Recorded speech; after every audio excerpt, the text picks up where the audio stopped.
عالم الغیب والشہادہ اس کی سرکوبی کے لیے موسیٰ بھی بھیجتا۔ میرے عزیزو، آج ہندوستان میں جو معاملات چل رہے ہیں اس میں بیداری لانے کی ضرورت ہے۔ تم اس گندی نالی کی جڑ تک پہنچو کہ یہ کہاں سے نکل رہا ہے پانی، یہ کہاں سے خرابی ہے۔ عزیزان گرام وقار، ابھی آتنکواد کے معاملے سے، دہشت گردی کے معاملے سے ہندوستان بہت ہی جوجھ رہا ہے، ہمارے لیے خطرہ ہے۔ ہم سب مل کر کے دہشت گرد اور ٹیررسٹ کے خلاف آواز اٹھاتے ہیں۔ ہر جگہ سے کوئی عالم ایسا نہیں ہوگا جو اس کے خلاف نہ بولتا ہو، تقریباً سب بولتے ہیں ہم اس کے خلاف ہیں، لیکن ہماری سرحدیں محفوظ نہیں۔ وجہ کیا ہے؟ ہم تو اس کے خلاف ہیں، چاہے پاکستان سے کوئی آئے، افغانستان سے کوئی آئے، بنگلہ دیش سے کوئی آئے، ہندوستان کو خراب کرنے کا اس کو کون سا حق بنتا ہے؟ میں مانتا ہوں کہ ہم اسلام اور قرآن کو ماننے والے لوگ ہیں، لیکن اسلام اور قرآن میں کہیں یہ نہیں ہے کہ باہر سے آ کر کے کسی بھی ملک کے نہتے بچوں کو اور وہاں کی عورتوں کو بم بلاسٹ سے اڑا دیا جائے، قتل کر دیا جائے، کہیں نہیں ہے۔ اگر کوئی اس طرح ناحق آتا ہے تو ہم اس کے خلاف ہیں، لیکن میرے عزیزو یہاں پر ہندوستان میں ان لا کو دیکھ کر اب جو حالات ہیں، اب کمیونل کر دیا گیا ہے۔ اگر کوئی ہندو بم باندھ کر کے بھی آئے تو اس کو آتنکواد نہیں کہا جاتا، اسے دیش دروہی نہیں کہا جاتا۔ کشمیر میں پکڑے گئے ہوئے جتنے بھی مسلمان ہوں گے وہ آتنکواد ہوں گے، اگر وہ ہیں تو میں بھی کہتا ہوں۔ لیکن وہی اگر پولیس محکمے کا ایک اعلیٰ افسر اپنی گاڑیوں میں آتنکوادیوں کو لے کر آتا ہے تو اس پر ابھی تک کوئی اس طرح کی باتیں میڈیا بھی نہیں کہتا کہ وہ دیش دروہی ہے، نہ اس کو آتنکواد گھوشت کیا جاتا ہے۔ منگلور ایئرپورٹ میں ابھی ایک نان مسلم ہے، وہ بھی غیر مسلم ہے، اس نے بم فٹ کر دیا تھا، آپ کو اخبار معلوم ہوگا۔ بم باندھنے کی کوشش کی اس نے یا اڑانے کی، ایئرپورٹ کو پکڑا گیا، اور پکڑا جانے کے بعد اس کو لایا گیا ہے۔ لیکن یہی رولنگ پارٹی کا ایک سانسد، ایک ایم ایل اے کہتا ہے کہ وہ بے روزگاری سے بہت پریشان ہو گیا تھا، اس لیے اس نے ایسا کرنے کی کوشش کی۔ ہائے، یہ دیش بھکتی ہے۔ بے روزگاری سے جتنے پریشان ہیں وہ سب بم باندھ کے گھومے، تو ہونا تو یہ چاہیے تھا کہ وہ ایئرپورٹ کیوں گیا؟ اسے ایم ایل اے صاحب یہ کہتے تمہارے گھر کے پاس آ جاتا، فٹ کر دیتا، تب بھی تم یہی کہتے کہ بے روزگاری سے پریشان تھا اس لیے میرے گھر کے پاس بم لگا کے گیا۔ یہ لوگ دوہری چال، جو دوغلی پالیسی پورے ہندوستان میں اپنائے ہوئے ہیں، اس کو سمجھنے کی ضرورت ہے۔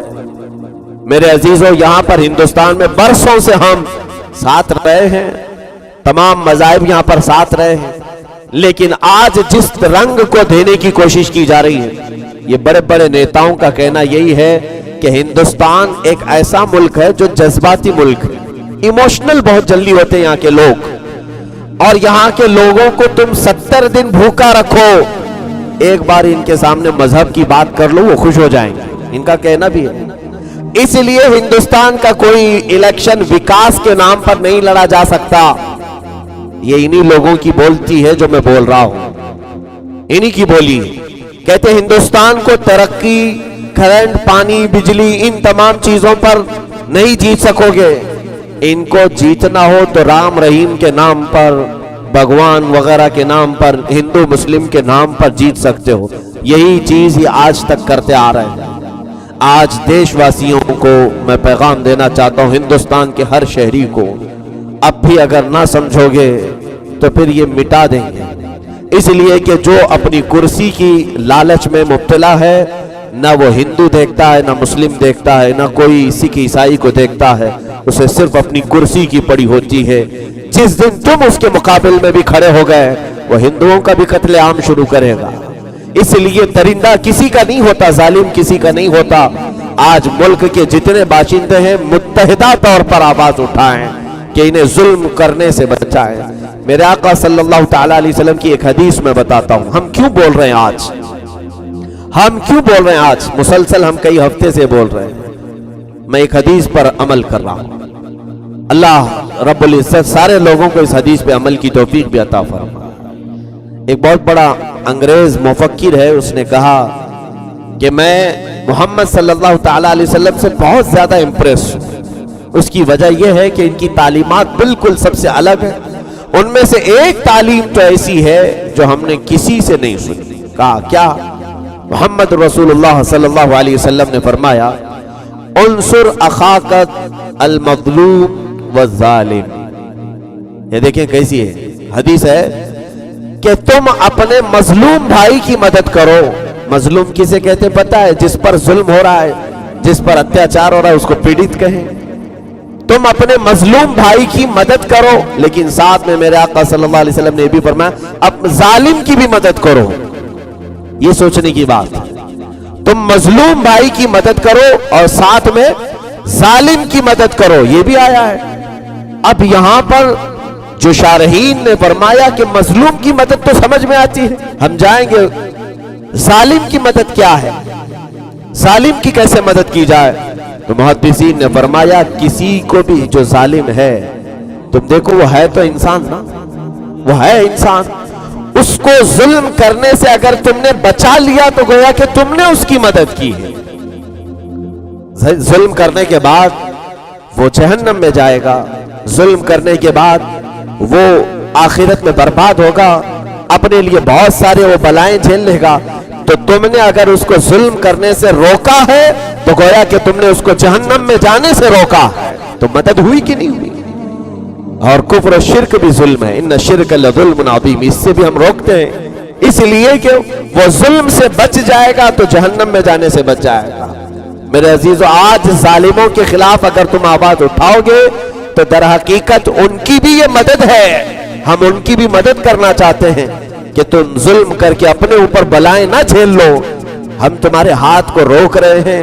اسی لیے امام حسین شہید کربلا رضی اللہ تعالیٰ عنہ میدان کربلا میں کئی مرتبہ آپ کے خطبے میں یہی الفاظ آئے تھے.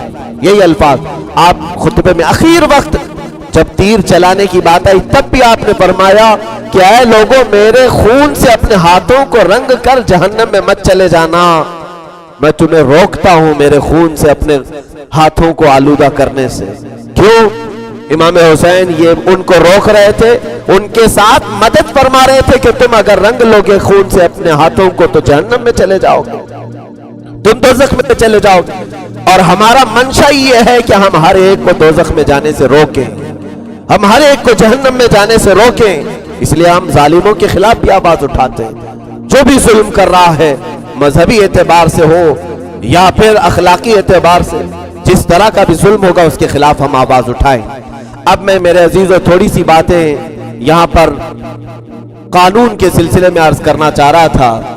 قانون ہندوستان کا جمہوری قانون جو ہے یہ ہمارا بنایا ہوا ہے، اس میں فلیکسیبلٹی ہے، جب چاہے اس میں اضافہ کر سکتے ہیں، بڑھانے کی اس میں گنجائشیں رکھی گئی ہیں، اس اعتبار سے بڑھایا جائے گا. لیکن جو فارمیٹ پہلے سے تیار ہیں کہ تمام مذاہب والوں کو ایک ہی ادھیکار، ایک ہی حق دے کر کے اس میں جو کچھ ہو سکتا ہے وہ بڑھایا جائے. لیکن آج یہ جو سی اے اور این آر سی کے جو معاملات آپ سن رہے ہیں جگہ جگہ پر، اسی قانون کا النگھن کیا گیا، اس کے خلاف کیا گیا.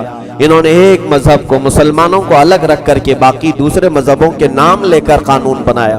ہندوستان میں کبھی اس طرح کسی بھی قوم کا یا کسی بھی یعنی ریلیجن کا نام لے کر کے قانون نہیں بنا سکتے کہ باہر سے آئے ہوئے سکھوں کو، بدھوں کو، جینیوں کو، پارسیوں کو، ہندوؤں کو ہم ہندوستان کی شہریت دے دیں گے، سٹیزن شپ دے دیں گے، مسلمانوں کو نہیں دیں گے. یہ کیسی باتیں آئی، یہ کیسی باتیں آئی. میرے عزیزو، یہاں پر ایک مذہب کے نام پر جو الگ کیا گیا یہی قانون کا النگھن ہے.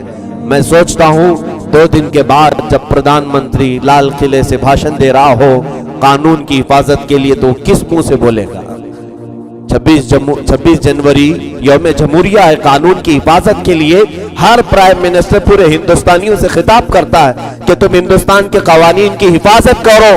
جو خود ہی چور ہو اور خود ہی حفاظت نہیں کر رہا وہ پورے ہندوستانیوں کو کیا میسج دے گا؟ کیا میسج دے گا؟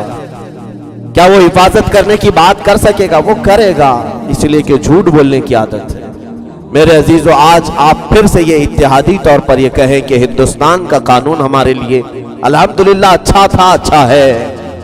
اب انہوں نے جو چیزیں اس میں شروع کی ہیں، کبھی پرسنل لا پر اٹیک، کہ اب تک ایسا تھا کہ کورٹ ہمیں اختیار دے چکی تھی کہ طلاق کے جو معاملات ہیں تمہاری شریعت کے مطابق حل کیے جائیں.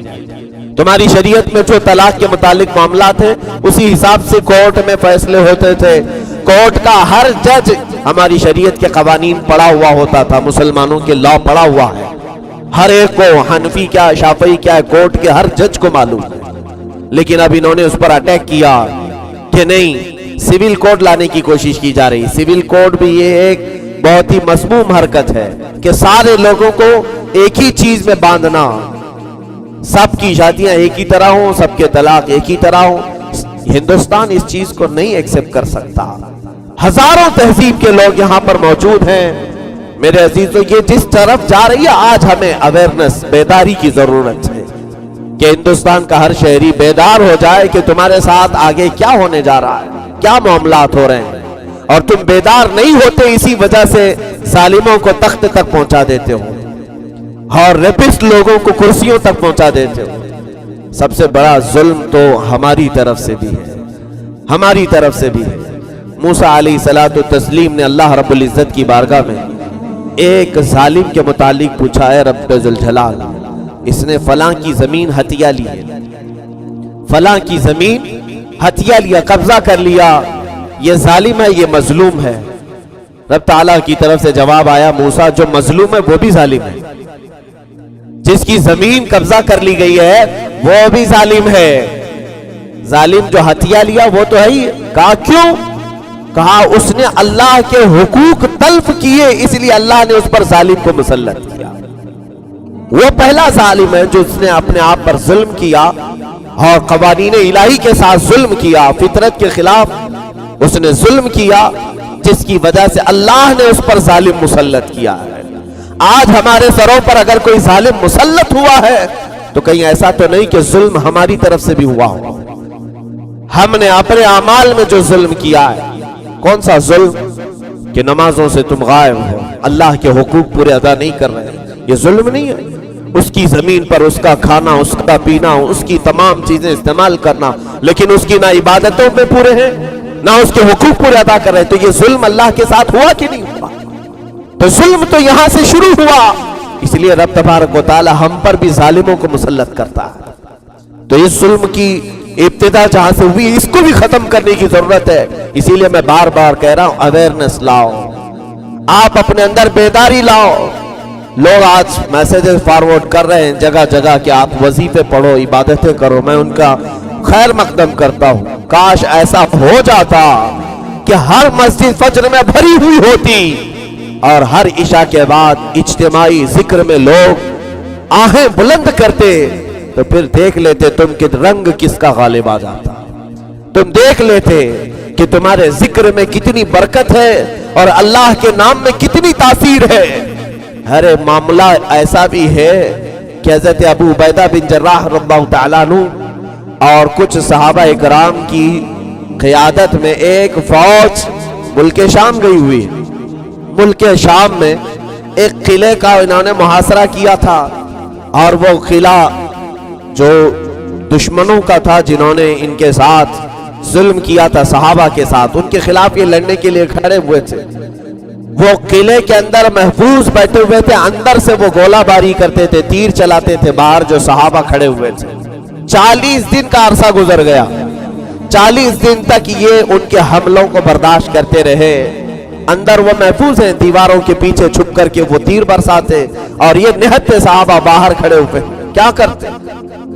40 دن کے بعد سپہ سالار جو صحابہ کے تھے, دیکھیں میں آپ کو بتا رہا ہوں قوت ایمانی کیا ہے, ایمانی طاقت ہوتی کیا ہے. انہوں نے سب کو جمع کیا, کہا بہت ہو گیا ہے, ان کے تیر ہم نے بہت کھائے, مقابلہ کرنے کے لیے باہر نکلتے نہیں. تو انہوں نے ایک اونچے ٹیلے پر کھڑے ہو کر کے کہا میں نعرہ لگاتا ہوں اللہ کے نام کا, تو بلند آواز سے اللہ اکبر کہا. انہوں نے صرف تکبیر بلند کیا.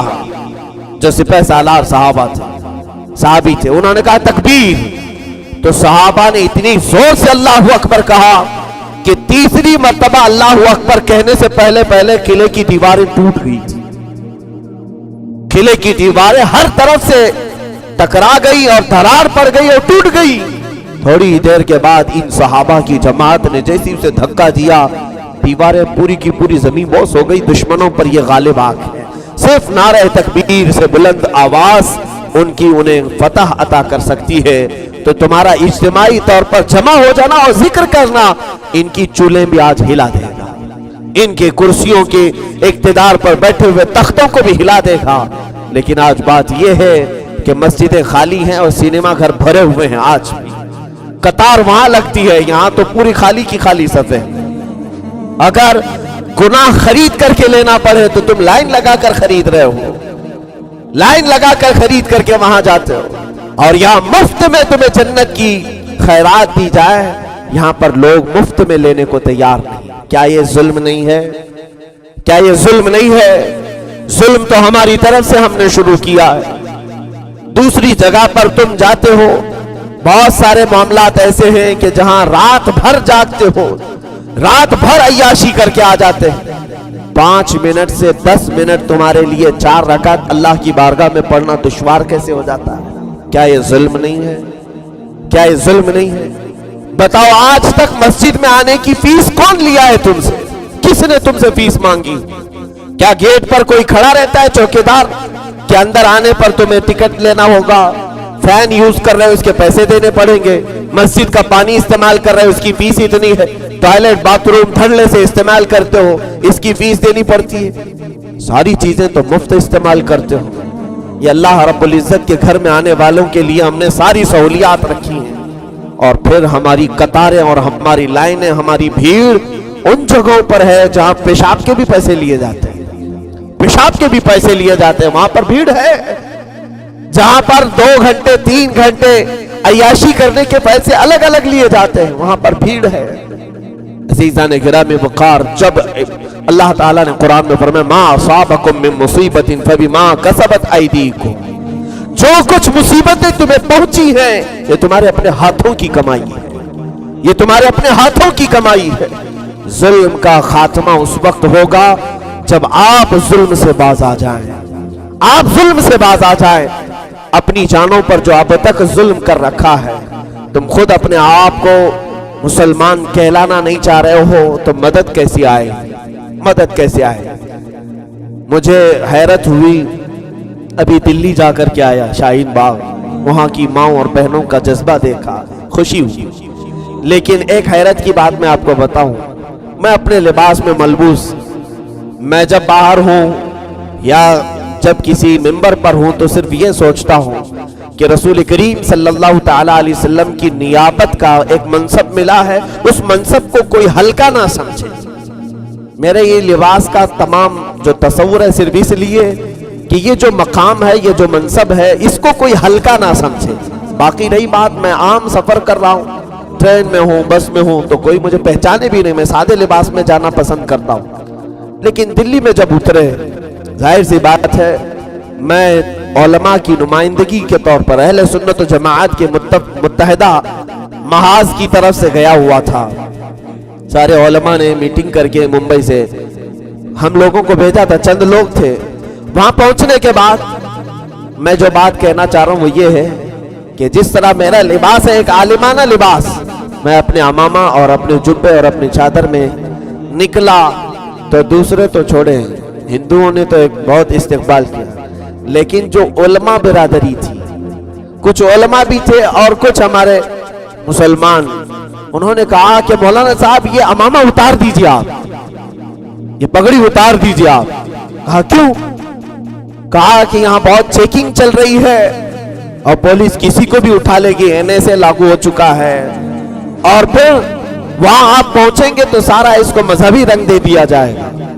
مجھے حیرت ہوئی کہ اسی اسٹیج کے پاس سکھ اپنی پگڑیاں پہن کر کے بیٹھے ہوئے ہیں، پنڈت اپنے کیسری رنگ میں بیٹھے ہوئے ہیں، عیسائی اپنا سلیب لگا کر کے بیٹھا ہوا ہے، اور مسلمان مجھ سے کہہ رہا ہے کہ تم اپنا عمامہ اتار لو، پگڑی اتار لو۔ تم نے خود اپنی قوم پر ظلم کیا ہے نادانوں، تم نے اپنے چہروں پر ظلم کیا، اپنے لباس پر ظلم کیا، اس لیے رب ذوالجلال نے تم پر ظالموں کو مسلط کیا ہے۔ کیا فرق پڑتا ہے؟ اس وقت میں نے 2 ٹوک جواب دیا تھا، ٹھیک ہے کسی بھی جگہ ہم کو ٹیکسی سے پولیس اتارتی ہے، ننگے سر جیل جانے سے بہتر ہے کہ عمامہ پہن کر کے جاؤں گا۔ بہتر ہے میرے لیے کہ میں تاج پہن کر کے جیل جاؤں۔ تم چاہتے ہو کہ ہم ننگے ہو جائیں، اور تم اگر ان کو راضی کرنے کی کوشش کرو گے پورا لباس بھی اتار دو، یہ تم سے راضی نہیں ہوں گے۔ تم ان کو راضی کرنے کی ہرگز کوشش نہ کرو۔ لوگ یہی تو نیچے آ گئے، ہم سوچتے ہیں کہ داڑھی چھلانے سے راضی ہو جائے، ٹوپی نکال کر چھپا لینے سے راضی ہو جائے، ہمارے جبے بدل لینے سے راضی ہو جائے۔ حد تو یہ ہے میرے عزیزوں، پولیس سیکورٹی میں بھی اگر ایئرپورٹ میں مجھے ٹوپی اتارنے کے لیے کہتے ہیں، میں نہیں اتارنا چاہتا ہوں، کپڑے کی ٹوپی ہے، آپ اتارنا چاہے تو مجھے اندر ڈریسنگ روم میں لے جائیے، وہاں اتار کر کے دیکھیے۔ پبلک کے سامنے میں نہیں اتاروں گا، اس لیے کہ یہ میں آج پورا اسلام اپنے ساتھ لے کر کے چل رہا ہوں، میں ایز اے ایمبیسیڈر ہوں، ترجمان کی حیثیت سے ہوں۔ جہاں تم اترتے گئے یہ سب اتارنا شروع کر دیا۔ جہاں تم اپنے حقوق پر ڈٹے رہو کوئی تمہارا مقابلہ کرنے کی ہمت نہیں کر سکے گا۔ آج سب سے بڑی تکلیف مجھے اپنے لوگوں سے شکایت اسی بات کی، شکایت اسی بات سے۔ وہاں پر بھی ہم نے دیکھا کہ لوگ اس طرح سے باتیں کر رہے، کیوں نہیں تم علماء کی نمائندگی کروا رہے ہو؟ ان علماء کو تم نے ایسی مار رکھا ہے کہ تمہارے آنے سے معاملہ خراب ہو جائے۔ دیندار طبقہ جب سامنے آنے سے تمہارے معاملات خراب ہو سکتے ہیں تو یہ تمہاری سوچ ہی ایک بہت بڑا عذاب ہے، یہ تمہارا خیال ہی اللہ کا ایک عذاب ہے تم پر مسلط کیا گیا ہے۔